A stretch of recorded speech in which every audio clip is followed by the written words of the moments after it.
All right, here we are.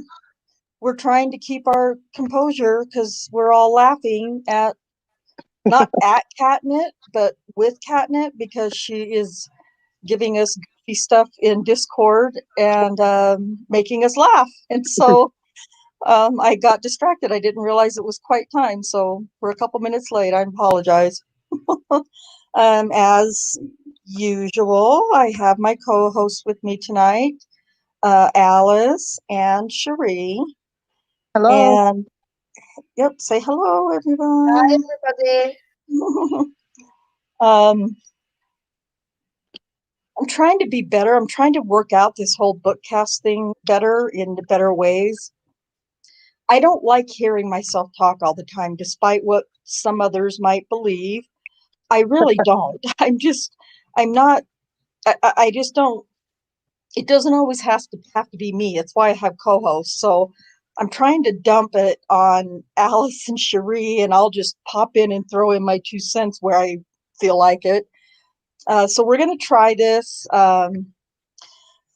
Cherie writes the best summaries of anybody that I know. She's so good at it. And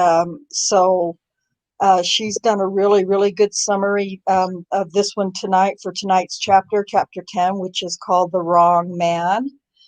And nothing weird sounding about that, right? So um, we're gonna kind of I'm gonna kind of just let them read the summary notes, and I'll share them on the screen so y'all can read along with. And like I said, we haven't quite decided a paragraph or 2 paragraphs or a page or whatever, but I'm just gonna kind of I'm just gonna I don't know. I'm just going to let them kind of do it, and let's just kind of settle on maybe a paragraph each or so. Some of them, like I said, are little one-liners or two-liners, and that's fine. So if you come across one of those, just read that in your paragraph, and then the next one, the other one can start. Does that sound okay, you guys? Yep. Okay, Cherie, does that sound okay with you? Yes. Good. So I will just do a brief synopsis. Um, and tell you that let's see here. Let me get I know what to do. My screen back on. So I'm just trying to fine tune it all a little bit and make it look better, make it sound better, make it more interesting for new people, and um, we'll see how it goes. Once I get this perfected, we'll do another book because there's plenty of those too. So we're going to start chapter 10 tonight. It's kind of goes it's uh, it's still talking about Ronnie Lee Miller Jr. But it's more so the telling of the real killer of the elderly women in Oklahoma City. And one of those was Anna Fowler, who was Jim Fowler's mother, and she was murdered. It's been a couple of weeks since we covered that, but she was murdered about 4 months after Jim Fowler's son was executed. So, Catnip, thank you so much. I think I got you the links from a couple of weeks ago that you should still be able to use, and um, I have to tell you, we love your funny, and we wish you would bring your funny to our channel. And not, I mean, you're here on our channel, but bring it to our live and join us on the panel. You guys, I told her she doesn't even have to say anything. She can just be on the panel, and her little button can be blinking or whatever. Or every once in a great while, if she gets the urge, because I know she's a funny gal, I know she's funny, then she can pop in something funny at a serious moment or something. So I need y'all in the chat. I need y'all to encourage her to work with us, and just get brave and just get in the stream, and don't say anything at first, but just get in the stream, and eventually you're just going to be like, I can't not say anything. Am I right, Alice and Cherie? Yes. Yeah. Yes. Yeah. Okay. All right. We're going to go ahead and start chapter 10. I don't know that I don't see anybody in the chat except for those of us on the panel and our super mod catnip. So I don't need to waste any time saying hi to everybody in the chat because you're all here with me. So, and that's fine. That is just fine. We're going to do it anyway. Hopefully you guys everybody had a chance to listen to chapter 10 and get an idea of what we're going to talk about today. So let me figure out how to get the amazing notes by Cherie up on the screen, and people that pop in can read along with if they would like to. Otherwise, I think I have to do up. Yes, there it is. Okay. So I'm going to let you girls just take over, and I'll pop in and say something if I feel like I want to. Cherie, do you want to start first since they're your amazing notes? Okay. When Robert Lee Miller had been arrested, Macy said the threat has been removed. Before Miller's trial, public defender Ron Evans told the detectives that they had the wrong man. The detectives replied, "Then how come the crimes at the Marshall and Hoster residences have stopped?" Well, the crimes had not stopped. There were 2 more burglaries and rapes after the Fowler and Cutler murders. There were similarities in all the crimes. Elderly women raped, breaking in the homes, but little or nothing stolen, even though there were valuables present, and the wires outside were cut. A fingerprint at the Hoster home was matched to Ronnie Lott, and he was arrested in May 1987. He also had a gun that was taken from the Hoster home in his possession. Lott had been interviewed by police in the Cutler murder investigation, but his blood was not tested. In August 1987, Lott's preliminary yes, one of the ones. Preliminary hearing in the Marshall and Holztclaw case was conducted in the same courtroom on the same day as Miller's hearing. ADA Barry Albert presented the state's case in both and told the judge that this is deja vu. The cases were all the same except Fowler and Cutler had been murdered. Perhaps those murders had been unintentional. In September 1987, Lott pleaded guilty to burglary, rape, and illegal possession of a firearm and was sentenced to 75 years terms to run consecutively. Concurrently. Sorry. Concurrently, yeah, sorry. That's okay. They're 2 different things, so I just want to make sure. Good. Okay, thank you. Shari, any comments before we move on? No. I have a correction. I noticed in the first paragraph I read that what the detective said was, "How come the crimes have stopped?" But then the 2 more burglaries that happened that they didn't want to talk about were the Marshall and Hoster Right. burglaries. So that I messed that up. Sorry. Yeah. So there's a total of 4. Well, actually, there's 5 murders. We don't really hear very much about the Lenvey one, but Fowler, Cutler were the first, I believe, and then the Marshall and Hoster murders took place. And the Fowler and Cutler were the ones that Robert Lee Miller was accused of, wrongly accused of, and because it was, so that's where we were talking about Robert Lee Miller, was because of the Fowler and Cutler, and then they tried to peg the Marshall and Hoster ones on him, but as we're going to find out, that was not the case either. So, okay, great, awesome, all right. Okay. 8 months later, Miller went on trial. Gilchrist testified that she had eliminated Lott because his hairs did not match the hairs found at the Cutler crime scene that were suitable for comparison. 2 hairs found at the Cutler crime scene had matched Miller's, according to Gilchrist. There was a full negroid hair she could not match to Miller. Was she saying it wasn't Lott either? Later, we will learn that Gilchrist was looking at 2 of Lott's own hairs when she says they did not match. She's that good. Miller was already in custody when Lott surrendered hair and blood samples after his own arrest for the Marshall and Hoster rapes. The Kansas City Crime Lab analyst, John Wilson, said, if you catch Gilchrist before the charges are filed, she will flip and say it's Lott, but then it's too late. Gilchrist sent samples of Miller and Lott's blood to Dr. Moses Scanfield for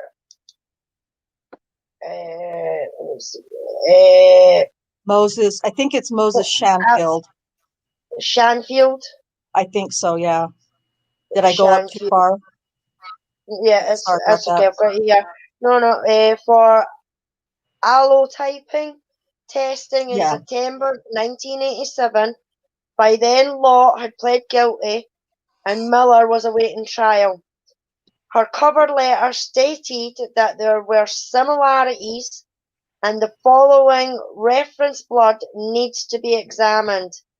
Scanfield found that Miller and Lott had the same allotypes along with 33% of the black male population.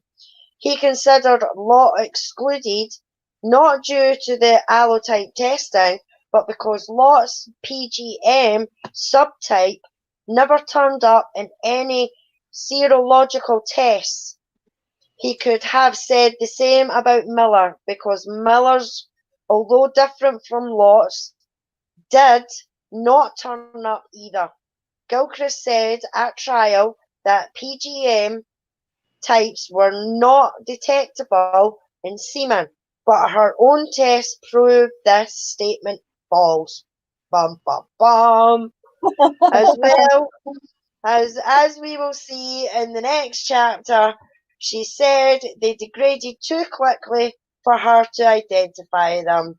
Oh, jeez. Yeah. ADA Richard Winery said, if we had gotten to the crime scene fast enough after they died, we would have been able to see the differences between Miller and Lott. Either way, Shanfield's allotyping test did not exclude Lott, but due to the way he wrote his report, Gilchrist and the police were able to say the test excluded him. After the results came back, an OCPD detective called him in Atlanta and asked, are you saying Lott didn't do it? Shanfield answered, no, that's not what I'm telling you. But Gilchrist and the detectives continued to interpret it that way anyway and continued to prosecute Miller. Of course they did. Yeah. While Lee Ann Peters was working on Miller's appeal, she asked Sandfield herself afterward she felt that an evidentiary hearing would show that Lott could not positively be excluded as the murderer. Her investigator was Bob Thompson, a former OCPD homicide detective who worked the Miller case for 6 years and helped Miller win his freedom. He found that even before Lott was arrested, police suspected the rapist could be the same man who raped and killed Fowler and Cutler because they saw similarities. Miller was already in custody currently.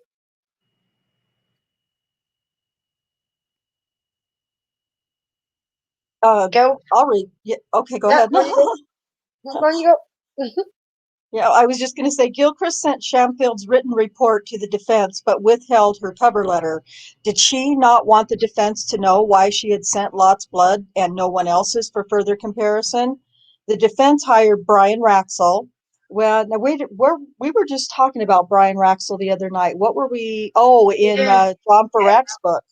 Blood Lies, was it? No, Bloody Lies. Yeah, Bloody Lies. Yeah, that was it. Brian Raxel. Yeah, they're all sort of connected. Oh, there's Sheree. That's it's weird how they're all kind of connected like that.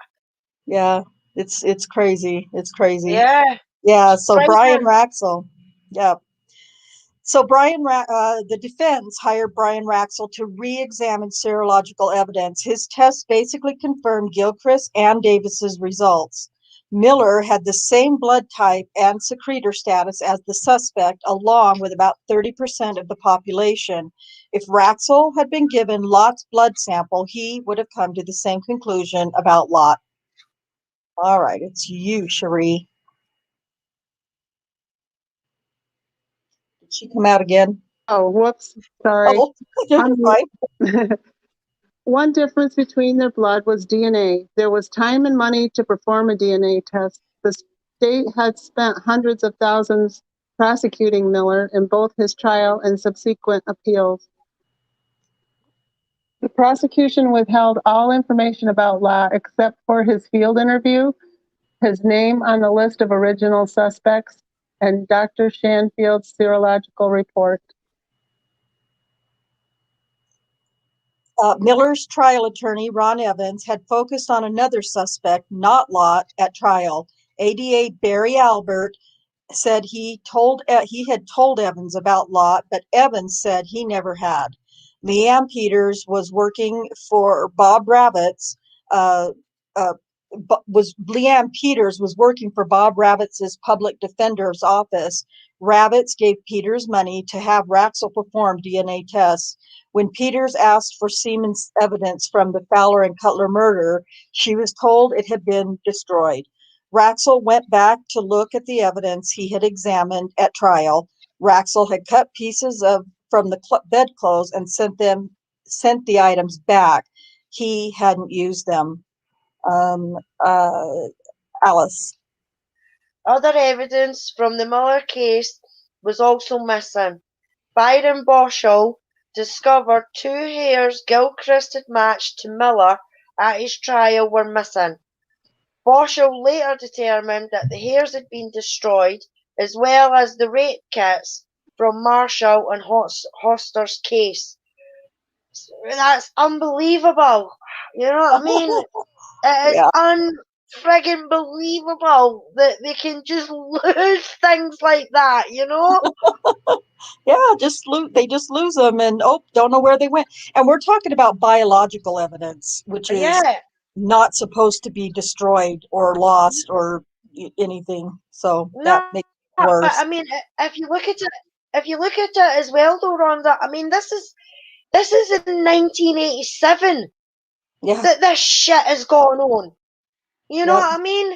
And then just jump to 2005 with Stephen's case, and jump to now, even with Stephen's case, with Zellner trying to get evidence and everything like that. It's been destroyed, or it's been left out, or they've had a flood, or it's all moldy, or a fire. It's not being stored properly. It's like, Jesus, you know what I mean? Yeah, it's crazy. It's crazy. And yet it continues to go on still. Worse. Yeah. Okay. Carry on. Let's see. Where did you leave off? Byron Boschel discovered. Okay. Oh, okay. Gotcha. Yep. Carry on. You're doing great. Roxall's scraps had enough DNA for him to compare to Miller's in January 95, proving that Miller was innocent. Semen samples from both crime scenes were not Miller's, but Lott's. If Raxel had not saved those samples, Miller could have been executed. Gilchrist later complained to Judge Elliott. He retained those portions without our knowledge or consent. Meh. That's what I thought when I heard that as well. Oh, well, he never asked for permission to keep the bets. He can't use it because they didn't have our consent. Yeah, she is something else. Definitely something else. Oh man. I'll read the next paragraph. When the results became public, Macy argued that the evidence did not prove Miller didn't kill either of the women. He is unbelievable. This man Oh my is God. was so unbelievable. Just oh God, I just really struggle with. Thank God he's not alive in our little world of wrongful conviction anymore. Ugh. But Macy refused to drop the charges against Miller, even with the proof that Miller's DNA wasn't his semen sample and all that stuff. He still refused to drop charges against Miller, even though there was no evidence that two people were involved. Macy promised he would try Lott and Miller for the murders. You guys aren't going to believe this chapter. You're just going to lose your minds over it, I think. Well, maybe not. Maybe I'm just weak. Three. Okay. Macy obtained Raxel's notes and reports and sent them to a lab in New York for further testing. Raxel's findings were confirmed, but Macy still went ahead with the retrial. In February 1996, Macy's office dropped murder charges against Lott. Ray Elliott, Whoa, who... whoa, whoa, whoa. Hold up. Did you Okay. all hear that? Macy obtained Raxel's notes and reports and sent them to a lab in New York for further testing. And Raxel's findings were confirmed by Macy, but Macy went ahead with the retrial. In 1996, Bob Macy's office dropped murder charges against Ronnie Lott. The proven killer, he dropped the murder charges against him. Jesus, Unbelievable. Jesus Unbelievable. fucking Christ, man. That is just, Unbelievable. oh my God. Yeah. Yeah. Sorry. Go ahead. Carry on, Cherie. Ray Elliott, who had assisted the Miller prosecution, said there was not enough evidence to corroborate the DNA results linking Lott to the murders, but Macy still proceeded to prosecute Miller. Mind boggling. It Alice. is. It is. Oh my God. A Yeah. preliminary hearing was held in August 1996 to determine whether Miller should face retrial. The videotaped interrogation and transcripts were the state's evidence. Macy argued the DNA evidence only proved Miller did not rape them, didn't mean he did not kill them. Miller's defense was that he was innocent. He also passed a polygraph test. He still thinks he done it. That just reminds me of Cliche as well. Yeah. Yeah. You know, with him saying, even though Stephen was proved innocent with DNA, he still says, "Oh well, I don't believe in DNA." Well, what? Yeah. Well, and to further that, Alice, going to Daniel's case, um, the state, the prosecution, the DA, the everybody, Kim Davis, Rocky Gregory, all of them do not believe to this day that touch DNA, transfer DNA is a thing. They don't believe it. So kind of the same thing in a sense. Yeah. Miller, passed the polygraph test, but it doesn't matter. It's not real. Just Yeah, and that was like Luke Mitchell. Luke Mitchell passed three. He passed the polygraph test as well. Him yeah, and his mum, because his mum was getting accused of interfering, tampering with his, burning his clothes, trying to hinder the investigation and everything like that. And she done a polygraph test. The two of them done a polygraph test. I think it was Corinne did hers first, and then Luke did his. I think it was 6 or 8 weeks after Corinne did his, and they both came back and they both were telling the truth. yeah, But because they're not admissible, then they didn't get. And to me, they're more admissible than eyewitness statements because they're 90% accurate in some cases. So yeah. It's insane. It's just yeah. crazy. Just craziness. Yep. It's infuriating. Oh, okay, Cherie, would you like to read the next two paragraphs? Okay. 6 months later, Special Judge Larry Jones dismissed the murder charges due to lack of evidence. The judges stated that Miller's statements to police were not a confession. Prosecutor Ray Elliott countered that Miller got some, excuse me, Prosecutor Ray Elliott countered that Miller got some things wrong because he did so many of these crimes, he's getting them confused. Okay. Macy promised to appeal the dismissal and kept Miller in jail. On appeal, District Court Judge Carl Gray ruled in favor of the prosecution and ordered Miller retried, reasoning that Miller said things in his statement that only the killer would know. How many times do we hear that? He said things in his statement. How many times did we hear that about Brendan? Brendan told the story. Only the killer would know all those facts and details. Yeah, I even know they got fed to him left, right, and centre. Yeah. Now, just so you guys are aware as well, in the viewers, the chatters, the audience, or whoever my loyal followers are, Prosecutor Ray Elliott eventually became an Oklahoma County judge, just FYI. So that's not uncommon, but I'm just putting that out there, trying to find out if there's any dirt on him. I don't trust anybody at all.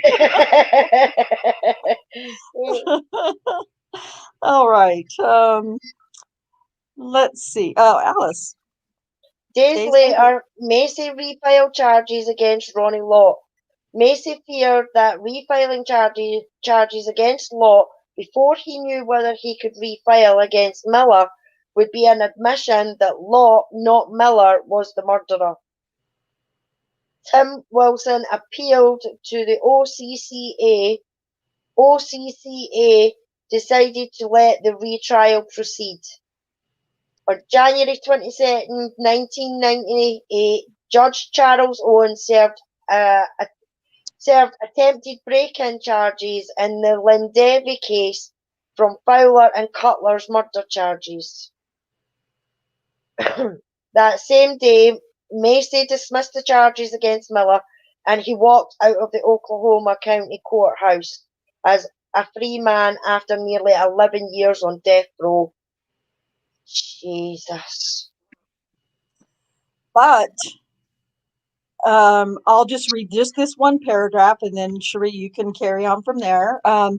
Macy still would not admit Miller was innocent. He and Ray Elliott stated only that there was insufficient evidence because the Lindevy charge was severed from the murder cases. Oh my gosh. Later that year, Ray Elliott was elected district court judge. In March 1998, Ronnie Lott was charged with the Fowler and Cutler murders. Macy sent hairs from those cases for DNA comparisons with Miller's. He still wanted to link Miller to the murders. Most convincing evidence that Miller was innocent, Ray Elliott offered Lott 2 life sentences instead of the death penalty if he testified that Miller was his accomplice. Lott would not do it. That's impressive. Very impressive for a killer. That doesn't happen very often, you know. No, a lot of them would take the deal. A lot of them would take the deal. Yeah. I ain't no bother. As long as if you don't kill me, I ain't no bother. Yeah. That's what happened. Something like that in Julius Jones' case. Wasn't it? The guy was offered a deal, and he took it. Yeah, I was just going to say, but he took the deal.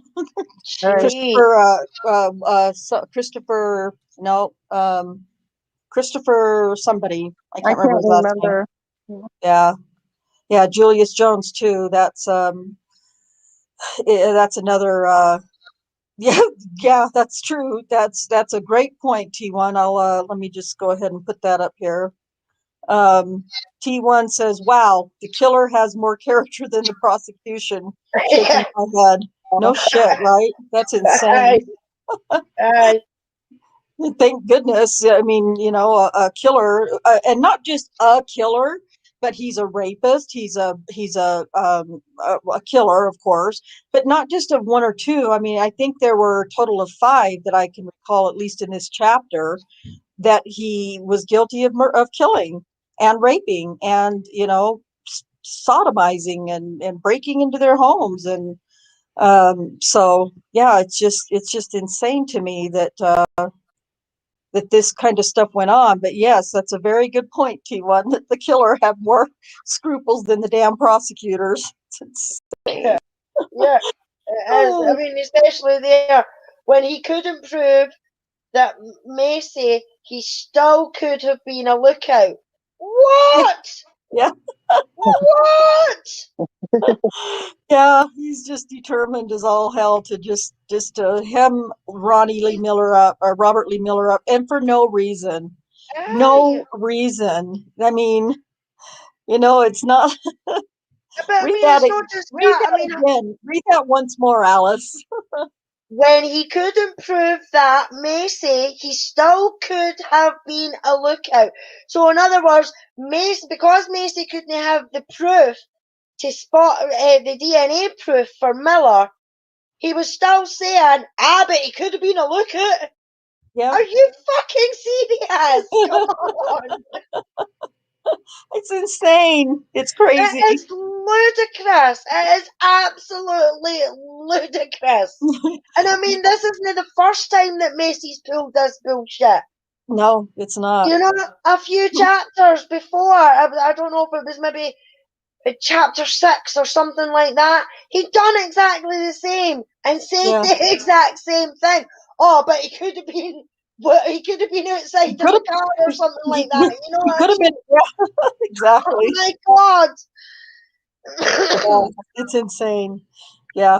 In 2000, the DA's office refiled new charges against Miller, alleging he aided and abetted Lott in the rapes and murders. Cherie? In 2001, ADA Richard Wintery explained that Gilchrist compared Lott's hair to a fragment too short to do DNA on and excluded Lott as a possible contributor to that hair. So that's why we still have a case against Miller. However, Janice Davis testified that all the crime scene hairs were too short for meaningful comparison. Yet somehow Gilchrist could do it. Bum, bum, bum. And I want to read this one because this by no means makes this man a upstanding individual. In fact, I had to read this several times just to make sure I was reading it correctly. But even David Prater, the head dickhole, chief dickhole, even David Prater said, if you've got the evidence, try him. Otherwise, shut up. Wow. So, They yeah. words actually came out of his mouth. What's that? Jeez. Yeah. I Yeah. said, they words actually came out of his mouth. Yeah. Yeah. Jeez. I know, something semi-intelligent and uh, non-corrupt, right? Right. He was Aye. probably just like, look, I'm ready to wrongfully convict this guy. So if you've got evidence, let me know. And if you don't, just shut up and let me. Aye. Nothing nice to say about David Prater. Okay, go ahead, Alice. Interestingly, in 2015, ADA Wintery's bar license was suspended in Arizona for 90 days and Oklahoma for 2 years due to discipline in Arizona for a Brady violation and displaying a lack of candor as a prosecutor in Arizona. Lott was executed in 2013. In 2016, Miller filed a motion requesting that the pending charges be dismissed. In January 2017, Judge Michelle McCuey denied the motion, stating she didn't have jurisdiction to consider the case. In April 2017, the Oklahoma Supreme Court reversed, stating the Oklahoma County District Court did have jurisdiction and ordered the court to address the issues. In May 2017, the OKAD filed a motion to dismiss the charges and the motion was granted the same day. In May 2018, Miller filed a motion to seek a judicial declaration of innocence, and in March 2019, Judge Amy Palumbo issued a finding or innocence. Miller then filed a federal civil rights lawsuit seeking compensation. And so you bloody should. Yeah. Yeah, but as we know, it didn't turn out quite so nicely, right? So, Yeah. Sheree? In 2001, Lott went on trial. He was represented by John Albert, Barry Albert's son. He hoped to attack Gilchrist's credibility and thereby discredit the DNA evidence. It was during this time that Gilchrist's work was being scrutinized, leading to her firing in September 2001. Bob Macy had retired. However, the medical examiner on November 11, 2001, right before Lott's trial, announced that he had saved vaginal swab slides taken during Fowler's and Cutler's autopsies. Gilchrist had never touched them. The slides were sent out for testing. The slides from Fowler matched Lott's DNA, but Cutler's slides were inconclusive. Judge Black ordered a mistrial and the new trial began a couple of weeks later. Now, Wintory called the Miller interrogation gibberish, nonsense, and disjointed. The jury's verdict was guilty on both counts. Isn't that interesting that now Yeah. Miller's interrogation is gibberish? Yeah. Yep. Yeah. And nonsense and disjointed. Yeah. Yeah. All those nice descriptors, right? Yep. I'll read I think this is the last paragraph. I'll read that if you guys want. Yeah. Okay.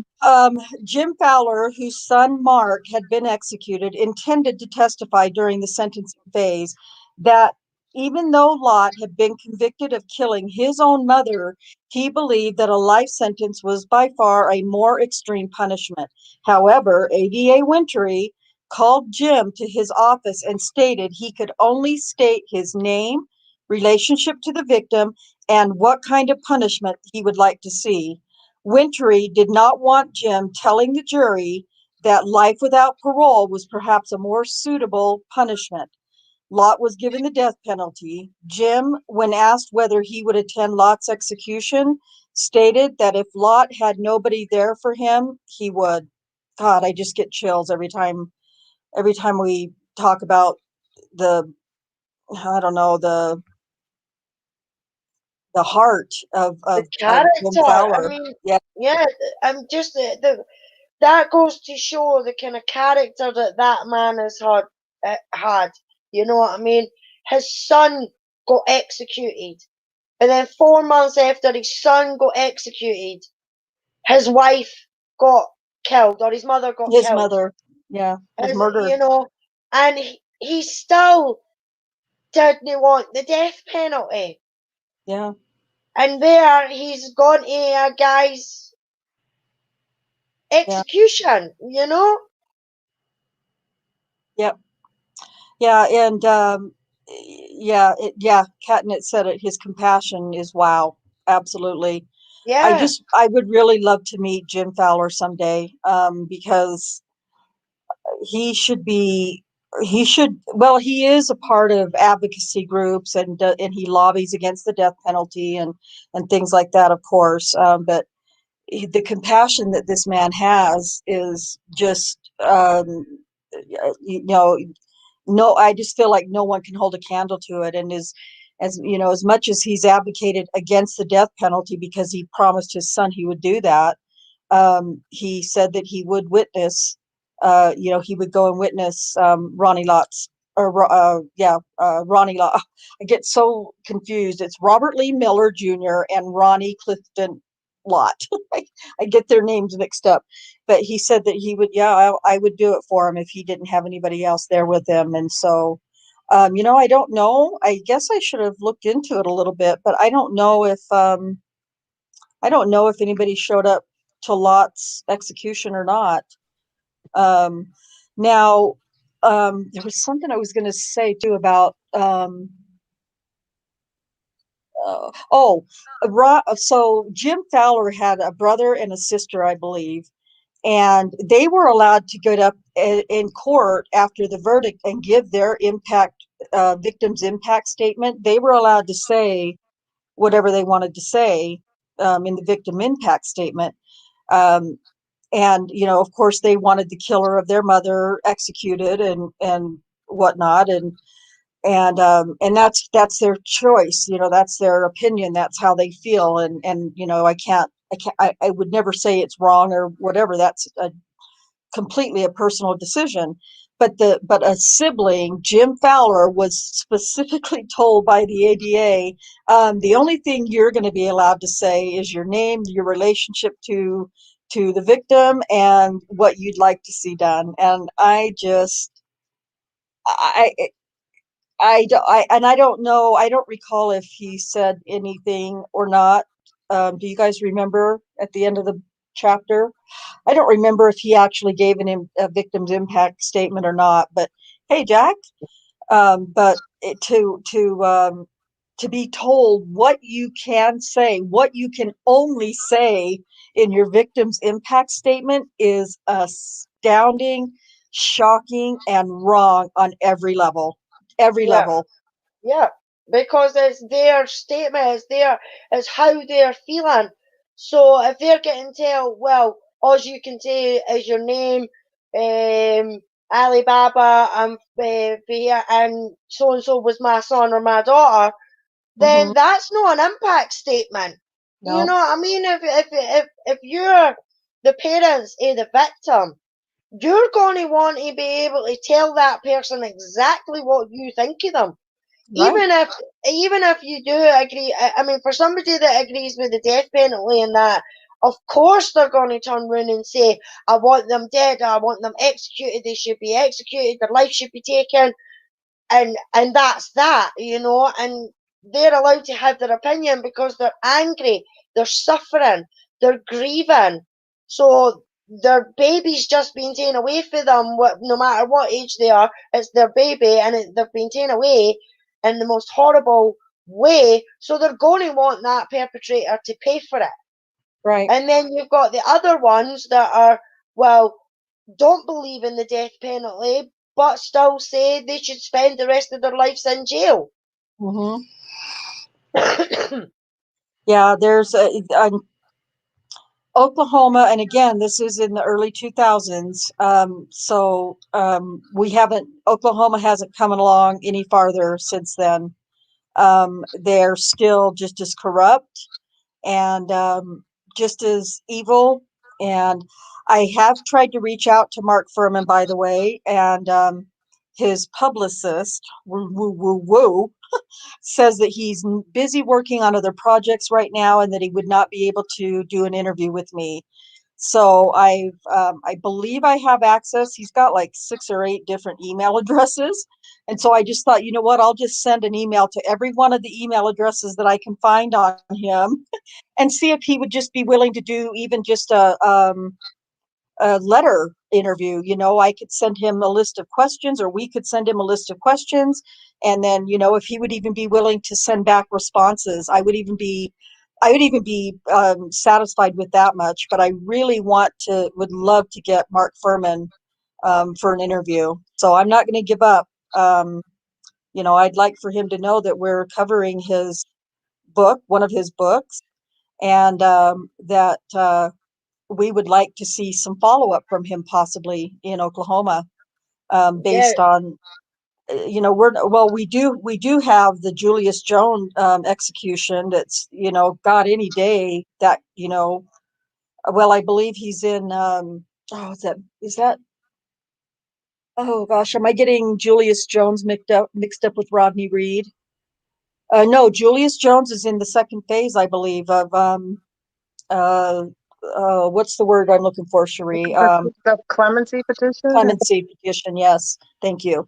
However, David Prater, as you know, I don't know if people in the chat know this or not, but David Prater is now trying to sue Governor Stitt because Governor Stitt said that that he wanted this to move forward into the second phase. So David Prater is just you know trying every, 5 ways to Sunday to get that stopped, because he believes it's corrupt, and he and Mike Hunter are not being treated fairly. I'm just like dying. Yeah, when you think about all the men, mostly men, I haven't actually heard of any women in Oklahoma, but of all of the men in Oklahoma that have been wrongly convicted and or put on death row and or executed because of lies and corruption from the state, Yeah. it's disgusting, and it's so wrong. And so, having I mean, brought up David, go ahead, it's the Alice. it's the fact that there. I mean, I don't know if it's in Julius's case or if it's in Rodney's case, but I'm sure there's DNA proof that proves he didn't do it, and they're still not satisfied. They're still denying it. Yeah. And that just blows my mind that the state can still actually blatantly lie and say that their cases are airtight when Yeah. there's stuff out there now that's saying bullshit, your case, there's nothing there. You know what I mean? Because that's the same way with Stephen. That's what the state's doing. They are just keeping the lie going, even though there's evidence coming out left, right, and centre that there was corruption. And it just blows my mind. Yeah. Yeah, we're all, I just don't know how we're going to survive all of this, all of us in Stephen and Brendan community, and Daniel's community, and the Oklahoma is incredibly corrupt community. Wisconsin's community is corrupt. I mean, Wisconsin's justice system is jacked up, and oh, sorry, I try not to say that when Jack's in the chat. But oops, sorry. But Hi, everybody in chat. yeah. So it's incredible, and I just am mentally, we've got to be a strong group of people, and I'm not claiming that I'm mentally strong, but I mean, I've got all of you guys holding me up, but it's insane to me that the state of Oklahoma and the state of Wisconsin are getting away with what they're getting away with, and that somebody in the FBI isn't saying, wait a minute, what's going on over here in Wisconsin, in Manitowoc, or in the Department of Justice in Wisconsin, and by the way, what the hell's going on over here in Oklahoma? These guys are really bad, Yeah. but nobody seems to be saying anything now. So Julius Jones is in phase 2 of his clemency petition, which is good news, and all we can do is just keep tweeting about it and talking about it and pushing for clemency for Julius Jones. But David Prater, since we are on the subject and since his name comes up in the book Death and Justice multiple times, David Prater is retiring I think his term ends in 2023. And I don't know if anybody is aware of this, but the co-defense counsel in Daniel's trial, and I think his last name's Gray, and I can never remember his first I name. think it's Robert. Is it Robert Gray? I think. He's the bald guy that sits at the defense table with Scott Adams in Daniel's trial, what you've seen on the news. But he is running on the Republican ticket, which I don't know, man. But I'm not going to go there. But he is running. A few weeks ago when he announced his candidacy, he was the only one running. But guess what, guys? Who do you think has thrown their hat in the ring? That's going to really, we got to do some big time tweeting and letter writing and emailing and stuff And howling. and calling, because we have to make as big an effort as we possibly can to at least throw some the accusations of wrongdoing, because Galen Gigger who is the ADA right now in Oklahoma, who prosecuted Daniel, is now also running for the DA's position, the DA's job, and that's an elected position. And so, for those of you in chat or anybody who might be listening, if you know, I know that there are lots of you here who know how to advocate for that kind of stuff and how we can, make it not easy for Galen Gigger to win this seat, because I, here's the thing, you guys, he's going to just carry on the legacy from way back in the Bob Macy and Joyce Gilchrist days. Even though Elaine Taylor's no longer in the crime lab, Galen Gigger will just carry it on, and he will carry on what David Prater has done, and Mike Hunter, and if that happens, if Galen Gigger is elected, it's just going to be a long, hard battle trying to get justice for Daniel and Julius Jones and anybody else in Oklahoma who is wrongfully convicted. It only happened. It took, how many years did it take for them to bring down Joyce Gilchrist? And in that, thank goodness for Brian Boschel, because without Brian Boschel coming in when he did and picking up the stories and the lies and all that stuff, who knows what they would have continued to carry on. But we've got to figure out the ways that we can do the same thing now to bring down the state's, the district attorney's office in Oklahoma, and the attorney general, because getting Galen Gigger in that position will only perpetuate it. So if there's anybody that can give us a hand, help us know how to figure out how to do that, all of us would love your suggestions. So yep, that's exactly right, Catnip. Like a bad baton being passed from one person to the other. Absolutely right. Yeah. So Yeah, because you've got to remember. I mean, all these cops that were under Bob Macy have been trained by Bob Macy, so they have been trained in his dirty, filthy habits, and whether that be lying, fixing reports, planting evidence, whatever. They've all been trained by him. So they've all been picking all his bad habits up. And then they've got promotions and stuff like that. And then they've got the people under them. So you don't know how deep it actually goes, because these police that have been coming up have been trained by these people.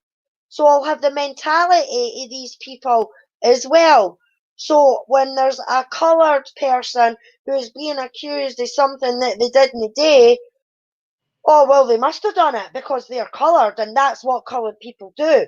And that yeah, is some of the mentalities that some of these people have, and it's wrong. They people need to be weeded out and get brighter, more people, but you just don't know how deep that it right. actually goes. Yeah, you don't know where the root is to kill it. You don't know how deep the root is, so that you know how far to dig Yeah, to cut the root. And ex- that's exactly. it's like a wart. They're like a wart in Oklahoma, in the state, in the DA's office and the attorney general, and it's like a wart. You can go and get it burned off, but that doesn't mean that it's not going to come back. Um, and just, even if, so if we were able to, let's say we were able to, chop down some of the dirty players that we know of, we don't know, like you said, Alice, we don't know how deep it is, and if that's deep enough. Is Yeah, it deep enough to get rid of David Prater, or keep Galen Gigger from? I'm nervous though when Nosy told me that that Galen Gigger had decided to run, I was just like, oh my. And I guess I wasn't surprised, but I was just, it brings me fear because, Yeah, and I want to email Mr. Gray as soon as I find out how I can reach him. I want to email him and ask him, what are you going to do? What can we do to help you if you are? He was Daniel's co-defense counsel. He has to know that what was done to Daniel was wrong and corrupt. He has to know that. And that, you guys, that is the reason that Oklahoma is going to do everything in their power to keep anybody to win besides Mr. Gray, because they do not want him getting in there and starting to dig up doing the right thing and yeah, looking at some of these cases, because we still haven't dealt with freaking Timothy Henderson, and I'm writing no, letters on that whole thing too. So um, it's just, it's deep, and it's hard to dig down deep enough to get to the root to cut it off. yeah. So I mean, what needs to happen and all though is get rid of this prosecutor immunity, get rid of the immunity for the police. But yeah, the immunity for the police, as in for corruption, bad behaviour, misconduct, but put an incentive out there for upcoming officers. I mean, I hear all the time for all the different states in America, with all the different police stations and DAs and AGs and things like that, that they want to fix their corruption. They want to fix this. They want to fix that. Then do something about it. Put an incentive in there for the officers that are prepared to come forward for the misconduct that's happening in their police officers, in their police stations, in their DA's offices, in their general AG's offices and things like that. Give them an incentive. Tell them that their job will be secure. You know right. what I mean? Tell them that they're not going to get harassed and everything like that for coming forward with this misconduct information and everything like that. And then maybe they might be able to start cleaning up their courts and their jail systems and the justice system and everything like that. But if there isn't going to be any incentive there for any of these officers or lawyers or whoever it is that want to come forward because of misconduct, then they need to find something to thing with them for that, because if they know they're going to lose their job and they're not going to be able to work in New York or anything like that ever again, then it's not going to come to an end because they're Right. not going to come forward. And to go along with that, ending the immunities, and giving the incentives, but also putting a stop to the ones who are getting away with it. I'm watching a trial. I'm a couple days behind, but I'm watching a trial of this Zachary Wester from Florida, and he was a sheriff's deputy or something in Florida.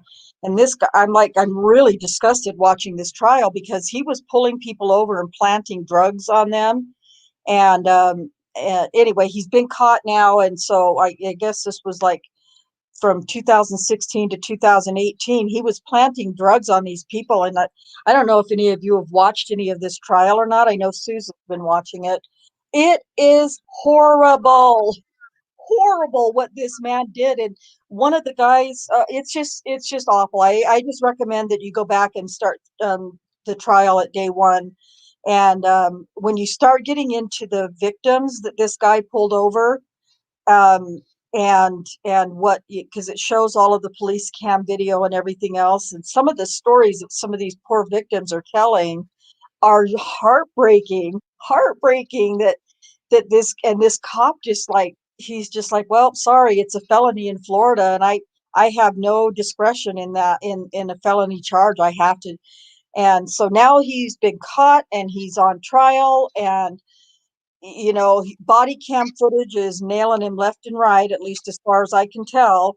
And some of the victims, at least that I've seen so far on day 2 of the trial, they filed civil rights suits against him, and against the city of, or the state of Florida, and the city of whatever city it's in. Anyway, so that's a start. The fact that this man has been caught and now he's actually on trial. Now, when he gets convicted, or if he gets convicted, what the sentencing that gets put on him is where the real truth is going to come. That's going Yeah. to, but until they start holding these corrupt individuals accountable and responsible for their devious and nefarious and ugly behaviors, and creating victims, we're not going to be able to cut out the root. So, along with incentives and along with getting the right officials in offices, and then also holding accountable and taking away the prosecutorial, or I mean the qualified immunity, it's not going to change. It's just going to get Yeah. worse. Yeah. That's why I say there should be more incentives Yes, for the for police doing the officers. right thing. Yeah, exactly, because I mean the case that you're talking about. Are you trying to tell me that this cop never had partners, and these partners would know what he was doing? So He why didn't did have they know? partners. He was a sheriff's deputy, and they travel. They work alone. Yeah, he didn't have partners, but he always had a backup, or at least so far what I've seen day 2, he always had a backup whenever. And every time they show him getting into his car and punching in the name and the info of the person he's pulled over, and he's like, oh, geez, like, God, I can't believe I'm doing another one of these. And I don't know how many there are. I don't know that much about the story, but it's like, he's just like, for the camera's sake, he's like, man, I just can't believe the drug problem we have in whatever city it is in Florida, and and now I've got to do another one, and it's just disgusting. And I wonder, when he was pulling people over, did he know when he pulled them over that he was going to plant drugs in their car, or did he pull them over and then see a situation and say, oh, yeah, this guy looks like a flake, and this guy's telling me he's got to get to the hospital and pick his girlfriend up that just had surgery. And the one I just was watching before we went live was uh, I don't know what's going to happen, but it was an older woman, and she had a, anyway, you just have to watch the trial if you can. But anyway, now he's about to, just when I turned it off, he was about ready to plant some methamphetamine needle on her in her car. And oh God, it just, so him being tried and convicted will be one thing. It's the sentence that's going to make the difference. Yeah. And it was a good start, convicting Derek Chauvin, but again, until we get that sentence in another month or so, we nothing has been solved until we get find out what the sentence is going to be. And so we have to do what we can do to, like, and you know what, Alice, what you're saying about incentives is great. I mean, that's a great idea, and it's a necessary thing. But you know what? They took an oath when they swore, when they were in the academy, and they swore an oath to the Constitution of the United States, and they're supposed to repeat that oath every day when they go on shift. Ideally they're repeating that oath before they go out on patrol or whatever they're doing. And those that are violating that oath need to be held accountable. And they took that oath in the academy when they got sworn in as an officer in whatever field it is in law enforcement. And we shouldn't have to incentivize the No, good behavior. no, Uh, we're at a point in society where we're probably going to need to, but we shouldn't have to do that. That shouldn't have to be a thing. That no, is it part of shouldn't. the oath that they swore when they were sworn into the position that they have. Yeah, But, but you're right, and fear of retaliation from being a whistleblower is a real thing. And so, letting them know, like you said, that they'll be protected, um, if they give the truth. But you got to have the higher ups asking for the information. I'm coming to you, and I want to know what you know about what might be going on out there in the streets or in the office or whatever the situation is. So, Catnip, from what you know about the case, do you think it's going to be a lenient sentence? Which Derek Chauvin or this no, thing that the other one the you were watching. Wester? I Yeah, don't Wester. I couldn't tell you. I don't know anything about it. I never even heard of it until Susan mentioned it. Um, I because there's civil rights violation suits in process with Wester. Um, he may lose. If he's convicted, he'll lose his qualified immunity. Um, and I don't know, because I just thought, like I said, I don't know enough about the case. But damn it to hell, it better not be a damn lenient sentence if he's convicted. It better not be, because you know what it's going to do is down in Florida, it's going to start. Uh, Now, see, the thing with Wester is I can't I think that I've seen so far only two of his victims so far that I've seen in day two of the trial, and they're in day four today. But um, there were only so far two, maybe three black victims. The rest of them were all white, middle class, poor. Like he doesn't seem to have a profile of who he selects to plant drugs on. And so I don't know. You know what? It better not be a lenient sentence, though, Kat, because I couldn't handle it.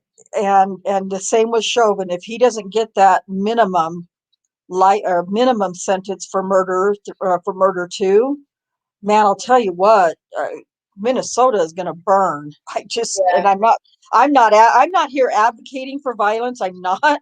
I'm just No, saying, you just if know. if You just yeah, if know that it's recent going to happen. history, yeah, if recent history is any indication, Minnesota will burn if he does not get the maximum sentence. And Yeah. that's just, Yeah, um, but I mean, the way a so, lot of them will be looking at it though is just because he's a former police officer, why should he get a lesser sentence? Why should he get a minimum of 20 years when he's took a life, when somebody else in his position who wasn't a police officer would be getting a life sentence or a yes, concurrent sentence? You know yep, what I mean? And that's what annoys me about the system over there. You know what I mean? You could have it and black. I mean, now we're getting it on video, and I mean, even at that, there was a case a while back. Was it Rodney King or oh, something? And in the he was 80s, beaten. yeah, He was beaten by about six police officers. He was kicked, he was punched, he was hit with batons, and it was all on film. yep. And They beat the living hell out amazingly, of he Rodney King. survived. Amazingly, the guy survived, Hmm. but the police got off scot free. Yep. And then what I was, happened? yeah, yeah. Los Angeles exploded for days and days and days, and burned and burned and burned. And so, yeah, that's what happens when you treat police officers leniently when they should be being convicted like any other person would be. that's what Yep. happens. Yeah, Yep. But I mean, when it comes to colored people, I mean, the way they look at it is, if a white person does the robbery, he'll get 7 years. But if the black person does the robbery, he's getting 15 years to life. right. You know? And I've noticed that a lot. And I mean, even here, apparently, it's happening here, because I mean, racism and that is everywhere. You know what I mean? But when it comes to things being actually, you can see what's happening. You can see that these officers are beating up a citizen, no matter what they are. You know, they're beating up a citizen. That's wrong. No matter what, that is Yeah. wrong. So Well, they're they should beating. deserve the punishment like anybody else. As they say, nobody is above the law. Yeah. No one. I don't know if you know this, Alice, but I'm going to try to end us here pretty quick. But I don't know if you know this, but in the aftermath of the Rodney King beating, and when the after the trial, and all 5 or 6 or whatever it was of the cops who were tried were acquitted, and Los Angeles erupted, and there was a man by the name of Reginald Denny who was a truck driver, and he was driving down a main street in Los Angeles, and he couldn't drive his truck. He had to stop his truck because there were protesters and rioters, but really out in the streets, throwing rocks and bricks. And Reginald Denny had to stop his truck because he couldn't drive, he couldn't move it, and he was pulled from the cab of his truck and beaten, severely beaten, nearly killed by the rioters in the crowd. And I'm not trying to make this a racial thing, but it was black men and boys that were doing the beating. And I'll have to find the video and send it to you if you want to see it. It's Uh, hard to watch, yeah, no, I think I so have hard seen to that. watch. Yeah. Yeah, I think I And have seen that. those guys And were convicted. Those guys were convicted, and they should have been. They should have yeah, been convicted, but so should the cops have been convicted. So, exactly. That's exactly what I mean. You know, it's like the saying that these people are above the law, but these people aren't above the law. You know what I mean? Or you do this, don't worry about it, mate. You'll get away with it. You're all right. You know what I mean? You're one of us. You know what I mean? yeah, And I mean that'll be for a lot of racial people for all spectrums. You know what I mean? Asian people will get treated different for white people and black people and Indian people and things like that. You know what I mean? And it's everywhere, and it's just part of it when it shouldn't be, because all these people say nobody's above the law. But wait a minute, yeah, some people are above the law because some are. nothing happens to them when the law, you can clearly see that they've broke the law, you know? Yeah, yep. It's it's a sad time that we live in, and Yeah, we like, just all have to, link arms and just yeah, fight like together. judges that are looking over sexual assault cases and everything like that should not be convicting people of sexual assault cases, Yeah, i.e., former Judge Henderson. yeah, yep. Agree 1000%. Um, and again, like I said, I don't do it as often as I want to, because I don't get on Twitter very often. But man, as soon as I see something, I think, oh, maybe I need to start setting alarms in my or something, and sending stuff out. But we can't let that go either. The thing with Henderson, No. because we got a lot of work to do for Oklahoma. And none of us even live in Oklahoma. For Christ's sake, you don't even live in the States, Alice. But but we have to do it. We have to be the ones to, it's got to be the citizens that stand up. And Yep. when I read things like on Oklahoma OCPD's Facebook page and things like that, occasionally when I go there, or Instagram posts that I might see or whatever, none of the people that are commenting positively about David Prater and the DA's office and the judges. None of them are. So where are these people when it's time for, when it's election time? Yeah. They those are elected officials in Oklahoma, and they're the only ones that can make the change. Yeah. Yeah. We can petition and rally and fight Scream and and tweet shout and do but we can't. videos. Yeah, we can't do anything because we don't live there. So No. we have to give them the courage or the passion or something. Yeah. So yeah. Wow. So yeah, see what Mark Furman has no idea what his book has done for us as far as, bringing more passion out of us, than we had to begin with Daniel's case. So, hopefully I can get him to respond via one of those many email addresses and at least, do a phone interview or an email interview or something. So I'm not giving up on that for sure.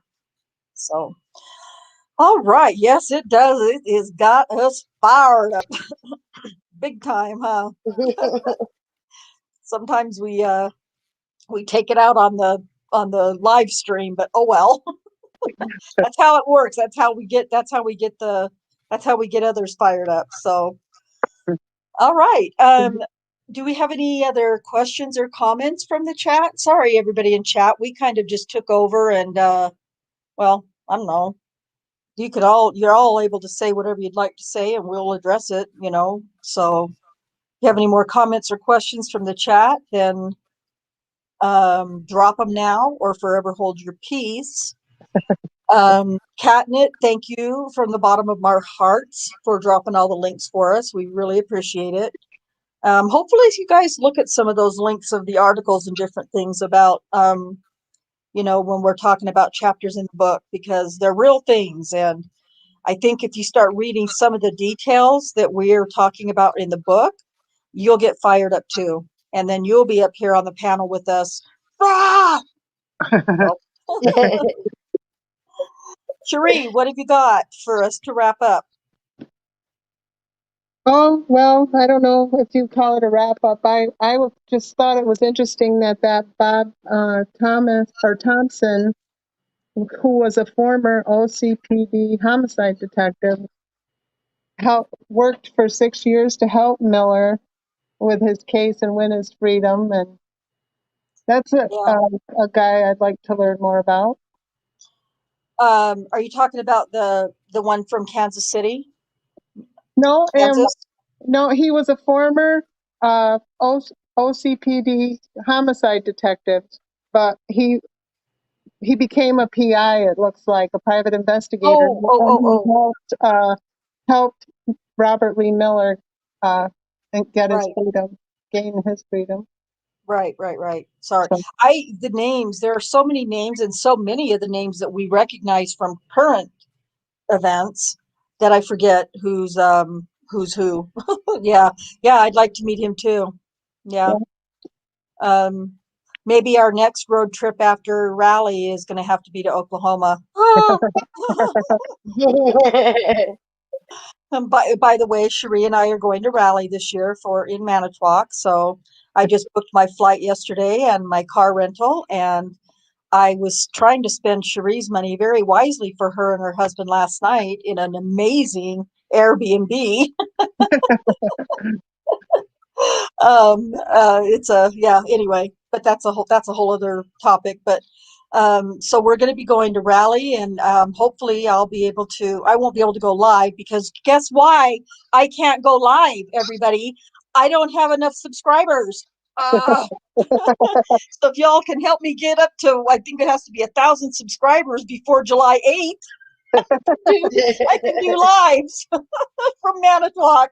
Wouldn't that be great? You'd have Linda doing her lives, me doing my lives, whoever else is, going to be there with 1,000 or more subscribers doing their lives. We could just be live and all over the place, but we don't have enough subscribers. So that's a challenge to everybody to go out and get us some more subscribers. I'll try to do my part to make our lives more interesting. I'm working on it, but it's a little nugget at a time. So, and I just gonna let you guys know, not that I'm not trying to bring down the mood or anything, but I am in the process of planning my son's memorial service. So I might be a little distracted, and I might be giving a lot more responsibility to Cherie and Alice over the next few weeks. Uh, so far, all I have is the date, and that will be June 5th. That's all I know for sure. And I've just been putting it off and putting it off because I don't want to deal with it. And he he was cremated, so it's not like, he's sitting in a vault somewhere, being ignored or anything. But I've just been putting it off because I don't want to deal with it, you guys. I'm just going to be honest, dealing with that and having to, and it's just me. I mean, my family will help too, of course, and I have his siblings, his younger siblings that um, are his siblings, but my kids also are his siblings. It's a twisted little thing in my family. But anyway, my family's, willing to do whatever I need them to do to help. I just don't know what I want to do. And I don't like that it's just me. I'm the only parent, that is, able to do it and put it together. And so anyway, if I do get a little distracted over the coming weeks, that's why. But like I said, I'll just drop more on Cherie and Alice because I don't ask them to do enough as it is. so so bear with me. But once I can get through this summer of tragedies and everything else, I hope to be able to come back and have really good information to share in a more I don't know what you want to call it, a more informative ways. So, but all right. Well, Alice, any last thoughts from you, my dear? Just thanks to the people in chat that's came and joined us tonight, and please share, like, and subscribe. All right. Yes. And in case nobody else has said it, please like, share, and subscribe, and help us to be able to go live in Manitowoc, because I know everybody in our chat right now, or everybody watching, they also are part of the MAM community, and that's what got you here, is the MAM community. So help us get those subscriptions so that we can do something live at Rally. That'll be a lot of fun. So until Tuesday, when we come back with part 2 of Tabitha Barnes, we will see you next time. Peace out. Bye.